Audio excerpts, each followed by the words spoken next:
And the night that I brought Malcolm Mclaren up to the Bronx River, it was amazing. It was such, now talk about a culture, what must have been a culture shock for Malcolm Mclaren. Remember I was telling you about that Canal Zone party when I first met Basquiat. Stan Peskett's still throwing these Canal Zone parties. So he was in town the summer of '81, preparing, and he was in town to promote Bow Wow Wow's performance at the Ritz. At this stage, Malcolm is on to his next movement in music. Punk is dead by now. So at this stage, Malcolm has moved on, and he's into the new romantic scene, you know, with Adam Ant and Boy George and Culture Club, et cetera, and Bow Wow Wow. And Bow Wow Wow, RCA artist, was one of his artists. And he was in town with this guy named Rory Johnston, who was an executive, he's an A&R guy at RCA. So I meet at this Canal Zone party at Stan Peskett's loft. He introduces me to Malcolm Mclaren. Now, by '81, I have already started Gray with Basquiat and left Gray. Doesn't exist anymore. We were around for like those 2.5 years. I have already, maybe a year before that, with the guidance and being turned on to this all by Fab Five Freddy, have become, like him and Charlie Ahern and Henry Chalfant and Martha Cooper, have become one of those agents of bringing hip-hop culture downtown in a big way. And I'm introduced to Malcolm, and of course Malcolm is all ears when it comes to some new cultural thing. And I'm trying to figure out how to describe it to him, and I'm realizing I really can't, but the best way to describe it to him would be to show it to him. Take him to a jam. Take him to a park jam, exactly. So I asked him about his schedule. Are you going to be around this weekend? Sure, get his number. He's staying at the Parker Meridian on 57th Street. And right away, I ran home and I called Bambaataa. And I said, are you doing anything this weekend? Yeah, we're having a park jam this Friday. Perfect. I then, the next day, called Malcolm. We arranged for me for that Friday evening, early evening, for him to pick him up at his hotel with Rory Johnston and take them up to the Bronx River projects, which is no joke. So by this stage, I'm like a year and a half into this game. And even though I'm a middle class, college educated, former Wall Street executive, I'm now straight up, street kid. And I'm not stupid, so I know to wear certain gear going uptown. I've got on like low-cut Keds with no socks. I've got on cut-off jeans. I've got a nylon T-shirt with a nylon tank top, a little gold chain, and a sailor cap. I'm like summertime hip-hop gear, no question. I show up in my urban camouflage, ready to pick up Malcolm, so excited to think that I'm going to be that conduit, that catalyst, that agent to introduce someone like Malcolm Mclaren to our uptown jam culture. We didn't call it hip hop yet. And knowing that it's going to make something happen, because I just feel in my gut that he's mad open and is going to be open to new things and to help make this explode. I just know it. And by this time, hip hop culture, it's uptown in the Bronx. It's in places in Brooklyn. It's downtown, the East Village with a bunch of hipsters. That's it. Nobody knows about this anywhere else. So I go, and all I'm thinking about is this is so exciting, and Malcolm Mclaren created the Sex Pistols and blah, blah, blah, and this is such a great thing, and it's going to be big, and I'm not even thinking about what he's wearing. Not even thinking about it. I get to I'm waiting for him. I'll never forget. I remember like yesterday waiting in the lobby, calling up his room. Yeah, come on up. So I get in the elevator, go to the room. And there's Malcolm Mclaren and Rory Johnston dressed like Pirates of the Penzance on that. I mean, it's just like, they're dressed like, psychedelic clown pirates. I get into the room and they're dressed in a way that when we go up to the Bronx, we're guaranteed to get evicted. We're guaranteed to get like held up. Someone's gonna like roll up on us, and you're gonna get gun, or something. I'm looking at them, look at his bright orange hair and his pantaloons and his, I mean, it's right out of, you remember what the new romantic look was. It was crazy. It was like the frilly shirts and velvet. Really pirate shirts. It was meant to be excessive. It wasn't what you go to the Bronx, the boogie down in 1981 wearing. In the South Bronx, yeah. Not the look. This would have been more the East Bronx, but yeah. So I'm like looking at them going, oh, shit, what do I say? What? And I'm thinking to myself, I'm thinking fast as I'm trying to make small talk in the hotel room still, as he's introducing me to Rory. And I'm doing this calculation in my head. I'm thinking, Malcolm Mclaren took the Pistols through the South, through Texas, where they had bottles thrown at them at bars. Anything I say to him in terms of cautionary, like, you can't wear that or we're going to get vicked or this is dangerous, it's just going to go over his head. He's going to go, oh, Michael, I'm an intrepid Englishman. We travel the world and don't you worry your pretty little colonial head. I can take care of myself. I'm assuming that this is Malcolm Mclaren, man. He's not going to be told what to wear. And if I told him that, or if I asked him that, it would make him even more intransigent in terms of like not changing his look. It's like, fuck, this is my style, man. This is badass in London. What are you talking about, right? Yeah. So to me, I'm thinking there's no point in me saying anything about what he's wearing. Let me just, swallow this and let's just take our chances because it's all worth it. So we go outside. My two clown pirate friends, because Rory Johnston's rocking the same look, same equally piratey, we're pirates, like Halloween, it's total Halloween. And I'm like, okay. So we go down and we try to find a cab. No, I hail 5 or 6 cabs. None of them will take us. Why? Because none of them will go to the Bronx. Hell no, they're not going up to the Bronx. And they just speed off because they're legally not supposed to be able to do that. We pull over this one gypsy cab, and it's being driven by a Puerto Rican woman. And she's like, sure, I'll take you up there because I live nearby and, I'll end my day. Perfect. So we jump in her cab. We're driving up. We get to the probably 6 or 8 square blocks that make up the whole council flat of Bronx River projects. 1-story community center at its center. We get to the block. She lets us out. And all the street lights along the street have all been shot out. No lights coming from the street lights. And I'm going, oh my God. And I'm right away feeling extremely vulnerable.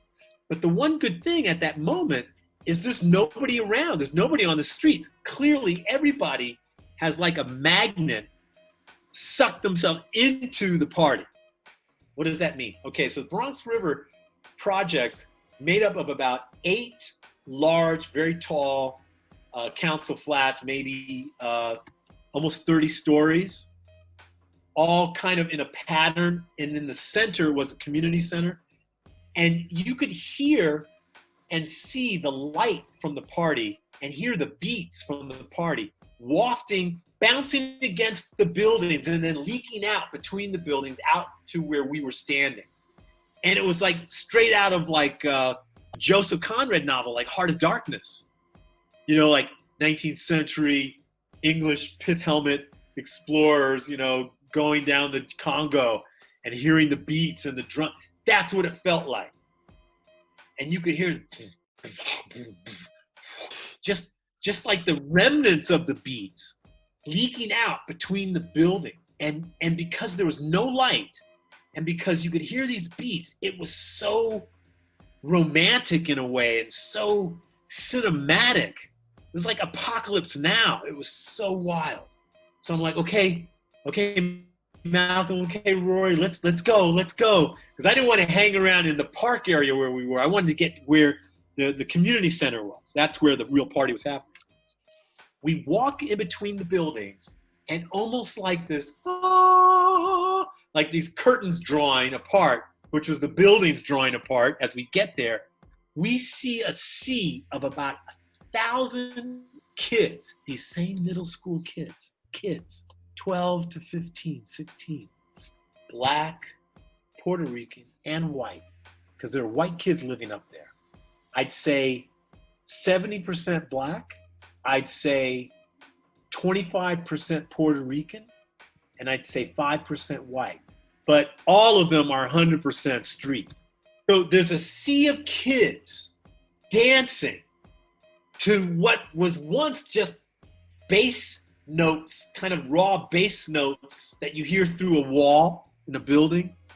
Now you hear the music and you see the crowd, and the lights from the building is lighting up the thing. And the lights are on here, and it's both dark and light, and it's focused lights, and the kids are rocking and dancing. And Bambaataa's off to the right. Never forget, he was off to the right, and he had a couple of card tables with sound system, all 4 different turntables set up, a rope around that. And he was there behind the turntables, and Jazzy J was next to it, another one. And Ike C, who was a Zulu Nation MC, he's rapping while the kids are dancing. He's, Ike C is hyping up the DJ. And the 3 of us walk up like ultimate outsiders, because I might have looked young and dressed hip, but Malcolm and Rory, who were probably all of 30 something, they were still kids, were like the adults, dressed and white, like white people who were not from around there, dressed like pirate clowns. Were the 3 of us were standing there staring at this chaos, and it was chaos. It was fun and it was wild, but it was chaos, because typical to middle school kids, what do they do other than what their favorite thing of what's a middle school boy's favorite thing is fighting. So a fight would break out, and all like a quarter of the crowd would run over through the masses to stand around and watch this fight. And then another fight would break out, and the same crowd of kids would run over and like stand around and watch this fight. And this was going on, and people from the projects, from the buildings, were yelling, "Turn that music off!" and throwing bottles down and glass breaking. And it's just wild and chaos. And I'm looking over at Malcolm in the corner of my eye, and he and Rory are just like, "Oh, shit." And I'm thinking to myself, I didn't say this out loud, I'm thinking to myself, "You're not so bad, are you, Sex Pistol? You're not so bad. This is beyond anything you've ever seen. I know that right now." And they're just like, "Oh, shit, Michael, we got to get out of here." And I'm like, "Malcolm, listen, we can't go anywhere because we've been spotted. We can't leave now. We've got to stay where we are. And if anything, go deeper in." I said, don't worry, everything's cool. Come with me. By the way, during all this time, these 3 or 4 minutes of this chaos that we're witnessing as these wild-looking outsiders, nobody ever came up to us. Nobody ever approached us, threatened us. They left us alone, to their credit. And I still wonder that why no one, there might have been some intellectual lack of curiosity as to why no one came up to us and asked, "Who are you?" or "What are you wearing?" or whatever, because it was really alien. But also to their credit, they were like, "We're from New York. We don't care who you are, what you look like. We're not impressed." Because there was that equally. So we get to the turntables, and I introduce Malcolm to Bam, and Rory to Bam and Jay, and they say, yeah, come behind the ropes. So now we're behind the turntables, in the party establishment, if you will. And still Malcolm is like looking out, and he's going like, this is crazy, Michael. We can't stay. We got to get at her. I said, Malcolm, it's going to be okay. It's going to be okay. And I say to Bam, I say, listen, Bam, man, we're losing him. Because Bam was just playing records, because he was not a turntable. He never was a turntablist. He just plays records. He still isn't. I said, man, you got to because what he's doing is not novel. Get jazzy on the turntables. Get jazzy, get a turntablist going. We didn't call it turntablism yet. So he goes, okay, after this record. So the record passes, and Jazzy gets on the turntable, and he starts to cut up. He's cutting. I said, Malcolm, you see what he's doing? I called it at that time special mix DJing. Nobody called it turntablism. I said, that's special mix turntable, DJ. See, and then see that kid over there, man, that's breakdancing. And see that over there? That's graffiti. And he's going, oh yeah, I see it. It's starting to make sense to him. He's starting to wake up to it. He's starting to see through the fog and see what is this culture, the elements of this culture, and the energy of the culture. And he's going, yeah, this is great. This is great. And I'm pointing out people and da-da. And he's always been about dance because he went on to voguing and everything else. He said, this is great. He said to me, I think he had a conversation with Bam for a minute. Then he said to me, he said, let's get out of here, but I got an idea. I'm like, okay. We were there maybe not more than 40 minutes, maybe half an hour. Wow. You just we weren't there that long. Wow. You know what happened that was really amazing too? Never forget this. Bam puts on Mary Mary. Mary, Mary, why you bugging? Where you going to? Dun, dun, dun. The kids not paying attention to Malcolm. Plus, Malcolm's in another world. He's in New Romantics.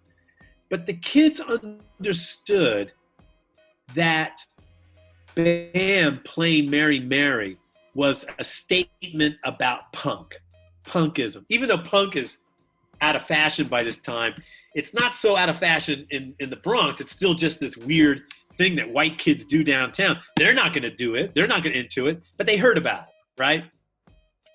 When they heard Mary Mary and I Dream of Jeannie, they all started to pogo. Wow. Started to do the pogo. Yeah. Like punk kids in the 70s, they were doing the pogo because they knew from watching TV that white kids, when they dance to their white kids' music, which the monkeys sound like, forget the fact that the song is 30 years old by that time, you do the pogo. And they did it with a laugh. They were like, yeah, we're enjoying ourselves, making believe we're somebody else as we dance to some other music. And this was way going over Malcolm's head because he's still just like in culture shock and not knowing where he is. But I'm already very much acclimatized. And I'm seeing this, and again, like I said, I'm an armchair anthropologist. I'm seeing these kids dancing this pogo to Mary Mary as a really interesting statement. You know, it's a really fascinating statement. But anyway, so Malcolm and I and Rory, we don't just leave. Bambaataa's like, oh no, you're not just gonna walk away. You've got to take 4 Zulu Nation escorts with you to the cab. Big dudes as protection, which is a statement about what we came through without any protection was insanely dangerous. Now, 4 Zulu Nation escorts, you know, ex-gang members, blah, blah, blah, take us to the main street, and we eventually get a cab. And Malcolm says in the car, he says, Michael, I got a plan. My plan is I'm going to give you a budget. It's a lot of money at the time. It's like $3,000, $3,000. And I want you to put together an opening act for Bow Wow Wow when they come in September, right? That's why he was there, to promote the show. That's how nimble and quick and easy to change plans and to morph and to accommodate that Malcolm was. So he leaves it to me. He only knew me 2 days. Amazing. It was in capable hands, but he didn't know that. He trusted. So by this stage, I'd already made Catch a Beat. So I already knew Rocksteady, and I'm their unofficial agent or unofficial manager at this stage. I'm getting them gigs, whatnot. They're in between managers. Henry Chalfant was managing them at a time. But I'm friends with Legs and Ken Swift and everybody, Frosty Freeze, and you know, and I'm working with them on different things. So I'm thinking, what's my review? What's my show going to be that's going to open up for Bow Wow Wow? So my first step was Bambaataa, of course, Jazzy J, of course. They're going to play music. Bambaataa's going to play record. Jazzy J is going to jump in and turntable is IPC, Zulu Nation MC, of course. Rocksteady, of course. When I put that review together, Rocksteady was the first time they met Bambaataa. legs in them. They'd never met Bambaataa before. That was the first time. I'm showing my film, Catch a Beat, which I just finished days before. And, you know, there's this big screen at the Ritz that you can show films at. Got graffiti from, I believe, the Tats crew, which is connected to Bambaataa because they're from the same area. No club had ever put on a hip-hop event, a paying, where you have to pay to get in to see a hip-hop event with all the elements of hip-hop before. To tell me that Negril was not the first pure, all elements hip-hop club with all the 4 elements of dance, writing, turntablism, and MC. In many cases, we were accidental anthropologists, putting together a culture that we thought existed in a certain way, and in many cases it didn't. We were forcing artists together, thinking that they always worked together, and it wasn't the case. So the downtown scene deserves a lot of credit for hip-hop going worldwide. I believe very strongly that if hip-hop had not had that chance to come downtown and present itself accidentally or on purpose as a movement with dance and writing and music and vocals of equal importance, especially dance, and it hadn't come downtown and nobody cared downtown, and it had only been, you know, as you said, you know, Sugar Hill Gang or Curtis Blow, who I love is a brother, I don't think it would have happened the same way. I don't think it would have been as big. I think it would have been a novelty thing that would have come and gone. What made hip-hop explode and then stick was the dance. It was b-boying. Breaking was the lost leader of hip-hop. Breaking broke down the doors for hip-hop because people around the world who were wondering, well, what is this new movement you're trying to sell me on? What's so exciting about it? I've heard of DJs. You know, somebody's rapping on a mic. I mean, James Brown rapped. Graffiti I've heard about for the last 20 years. It was the dance, man. It was the dance that brought everybody to Negril. It was electric. Electric. It was the dance. It was the breaking. Breaking broke down the doors for hip hop. And it was the dance that was one of the most integral parts of bringing it downtown. And it was the dance that was one of the most integral parts of exploding it out to the rest of the world. And you had B-boys all over the world before you ever had MCs or DJs. Kids wanted to dance. And it was truly the lost leader of hip hop culture.